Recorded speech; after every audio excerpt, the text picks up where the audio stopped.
Sony's cinematic universe is a disaster, and in my opinion, they have to change things. And we'll get into that, but first, I want to explain why Madam Web is one of the most deflating superhero movies I've ever seen. Few times as a film fan have I walked away from a movie and not felt some level of emotion.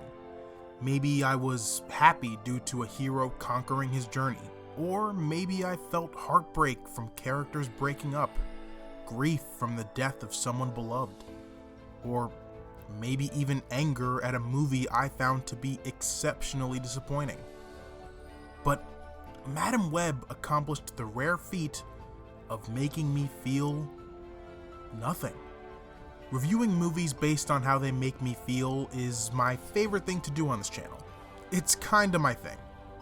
But still, nothing. And that's because it kind of felt like nobody making this movie felt anything either? Obviously, I don't know that for sure, but it's absolutely what came across the screen. For the most part, there really isn't much passion or conviction, and sometimes, worst of all, there seems to be a lack of effort. I know how astronomically hard it is to make a movie, and how it's even more improbable to make a good one, but it does feel like the effort and passion was sucked away from this movie. Do you remember in Space Jam how the Monstars drained the NBA players of all their skills? Well, that's what this movie feels like.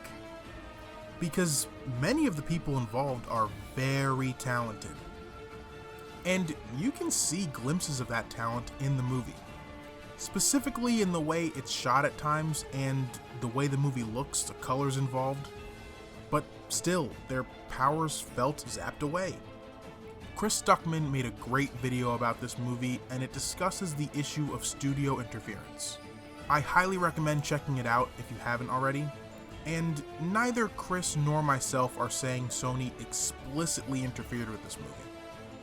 But making a good blockbuster movie takes a great collaboration between the creatives and the studio. And I just don't think that's what this movie had. Look at Birds of Prey. That is an example of great collaboration and allowing the style of the filmmakers to shine through. Has Sony really been doing that? Maybe with the Venom movies? But that's kind of it. And if we're being totally honest, ever since 2006, things with Sony have been weird. First, they make two of the best critical and financially successful comic book movies ever. Great start. Then they force Sam Raimi to put Venom into Spider-Man 3, even though Raimi tells them he does not understand the character.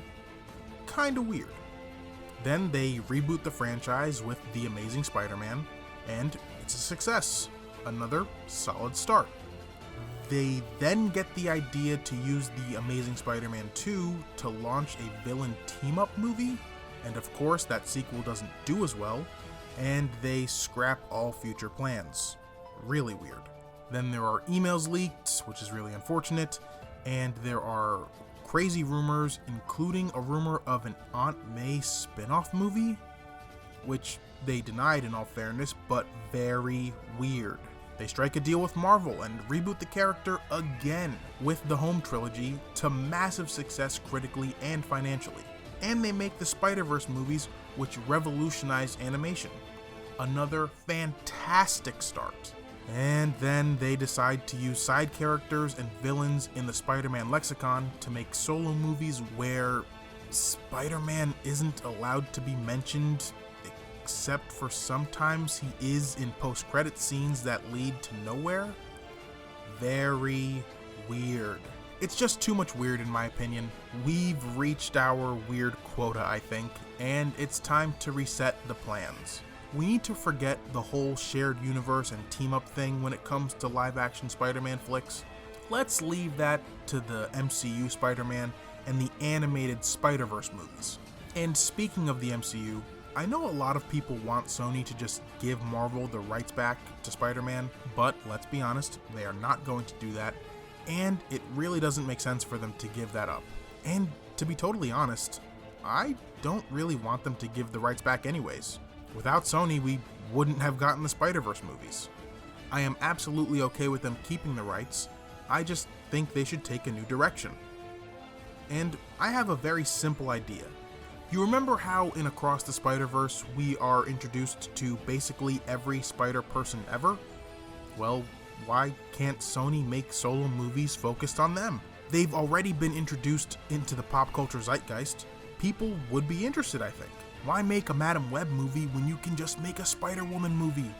Look at how cool they are. Why make Kraven the Hunter when you can make Spider-Punk?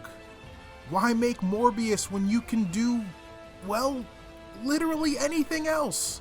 Just find writers and directors with unique voices and let them shine. Elevate their talents and don't chase bland and formulaic outcomes. Can you imagine a movie about Spider-Man India? It could be a fantastic new angle on the teenage superhero story by placing it in that culture and celebrating it. You can do the whole genre-bending thing that people love. Make a web-slinger Western movie. Do an actual Spider-Man noir film. And I'm not even remotely kidding when I say this. I would love a romantic comedy about Peter Porker. And this last one, I've wanted for a really long time. It's time for an adult Peter Parker movie. And no, I don't mean like, what would happen if Zack Snyder made Spider-Man, where Peter says F*** and has a lot of S-E-X on screen. And no disrespect to Snyder, that was only a joke. I mean, I want to see Peter as an adult. Make him late 30s or early 40s and show me what his life is like. Have him be a father or a husband. They're actually doing a story like that right now in the comics, and I need to check it out. It's just been sold out whenever I've gone to go pick up an issue. But speaking of the adult Peter, Peter B. Parker is phenomenal.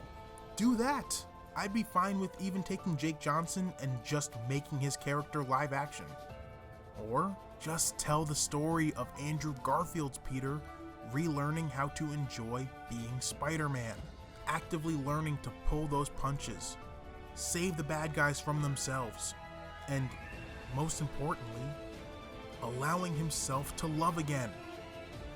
And maybe, just maybe, audiences and the people making these movies can also find that love for them again.